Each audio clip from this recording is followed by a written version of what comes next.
Welcome to our channel Parvati's kitchen. వీడియోలోకి వెళ్ళే ముందు ఎవరైనా ఇంకా మన ఛానల్ని సబ్స్క్రైబ్ చేసుకోకపోతే తప్పకుండా అయితే సబ్స్క్రైబ్ చేసుకోండి.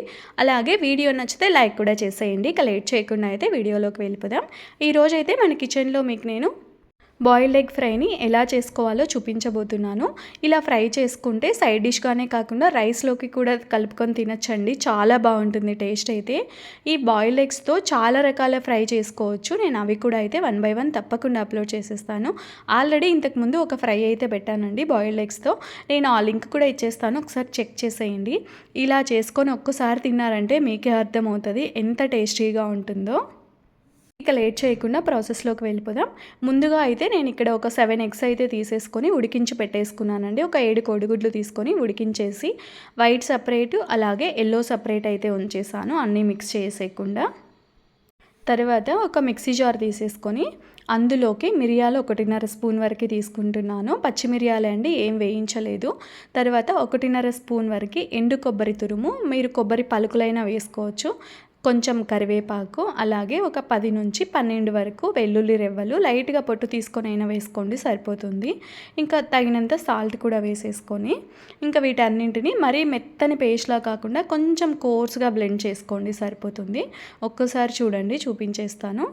ఇలా అయితే మరీ మెత్తగా లేదు, అలాగని మరీ కచ్చాపచ్చా లేదనమాట. ఇలా చేసుకుంటే మంచిగా మనము రైస్లోకి కూడా కలుపుకొని తినేయచ్చండి.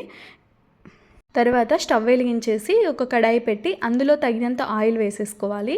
హీట్ అయిన తర్వాత ఒక 2 ఉల్లిపాయలు తీసేసుకొని ఇలా చిన్న చిన్నగా కట్ చేసేసుకొని వేసుకోండి ఉల్లిపాయ ముక్కలు. మీరు ఉల్లిపాయలు ఇంకా కొంచెం ఎక్కువ కావాలన్నా వేసుకోవచ్చండి. నేను ఇక్కడ 2 ఉల్లిపాయలు తీసుకున్నాను కదా, మీరు 3 అలా తీసుకోవచ్చు. లేదు అంటే ఒక 4 ఉల్లిపాయలైనా తీసుకోవచ్చండి, ఏం ప్రాబ్లం లేదు. ఉల్లిపాయలు కొంచెం ఎక్కువైనా వేసుకోవచ్చు. ఇంకా వీటిని బాగా కలర్ వచ్చే వరకు మంచిగా వేయించేసుకోవాలి. ఈ ఉల్లిపాయ ముక్కలు బాగా వేగిపోయిన తర్వాత ఇప్పుడు ఇందులోకి మనం ఇందాక మిక్సీలో వేసి పెట్టుకున్నాం కదా, ఆ మిశ్రమాన్ని అంతా ఇందులోకి వేసేసుకోవాలి. ఇది ఒక్కసారి ఇలా గరిటెతో మిక్స్ చేసేసి ఇందులోకి కొంచెం పసుపు కూడా వేసేసుకుందాం. కొంచెం పసుపు వేసేసుకొని ఇప్పుడు ఒకసారి బాగా కలిపేసుకోండి. ఇలా బాగా కలిపేసి ఇంకా దీనిని పచ్చివాసన పోయే వరకు బాగా వేయించుకోవాలి. అలాగని మరి ఎక్కువసేపు వేయించకండి, జస్ట్ కాసేపు వేయిస్తే సరిపోతుంది అనమాట, త్వరగానే వేగిపోతుంది. ఒక 3 మినిట్స్ అలా వేయించేసేయండి. బాగా వేగిపోయిన తర్వాత మీకు ఇంకా రైస్లోకి కలుపుకొని తినడానికి ఉండాలనుకోండి, ఇంకా కొంచెం ఎక్కువ యాడ్ చేసుకోండి. ఇందులో వేసే మిరియాలు అలాగే ఎండు కొబ్బరి అవి కొన్ని ఎక్కువ వేసుకుంటే మంచిగా రైస్లోకి కూడా కలుపుకొని తినేసేయచ్చు అనమాట. ఇంకా అది పచ్చివాసన పోయే వరకు వేగిపోయిన తర్వాత ఇందులోకి ముందుగా అయితే వైట్ ఎగ్ అయితే వేసేస్తున్నాను. వేసేసుకొని ఒకసారి బాగా కలిపేసి వేయించండి. ఎల్లో ఇప్పుడే వేసేస్తే చెదిరిపోతాయండి. అలా చెదిరిపోయినా పర్లేదు అనుకుంటే అన్నీ ఒకేసారి వేయించేసుకోండి, సరిపోతుంది. ఈ ఎగ్ పీసెస్ కూడా అంతే అండి, ఇంకా కొంచెం చిన్న చిన్న పీసెస్లో అయినా చేసుకోవచ్చు. లేదు అంటే ఒక ఎగ్గులో ఇలా 2 పీసెస్లో అయినా చేసుకోవచ్చు. అదైతే మన ఇష్టం, ఎలా నచ్చితే అలా చేసేసుకోవచ్చు. నేనైతే ఇంకా బాయిల్డ్ ఎగ్తో రైస్ కూడా చేశానండి, చాలా బాగుంటుంది. అది కూడా లింక్ ఇచ్చేస్తాను, ఒకసారి అయితే చెక్ చేసేయండి. పిల్లల లంచ్ బాక్సులకి అయితే అది చాలా బాగా పనికొస్తుంది. అది కూడా అయితే తప్పకుండా ట్రై చేసేయండి. ఇంకా అవి కొంచెం వేయించిన తర్వాత ఎల్లో కూడా వేసేసాను.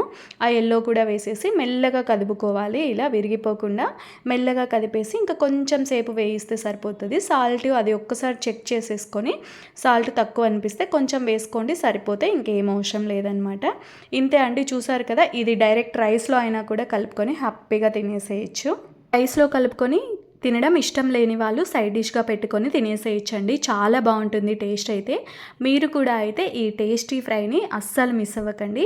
అలాగే ఇలాంటి మరికొన్ని రెసిపీస్ కోసం నా ఛానల్ని సబ్స్క్రైబ్ చేసుకోండి.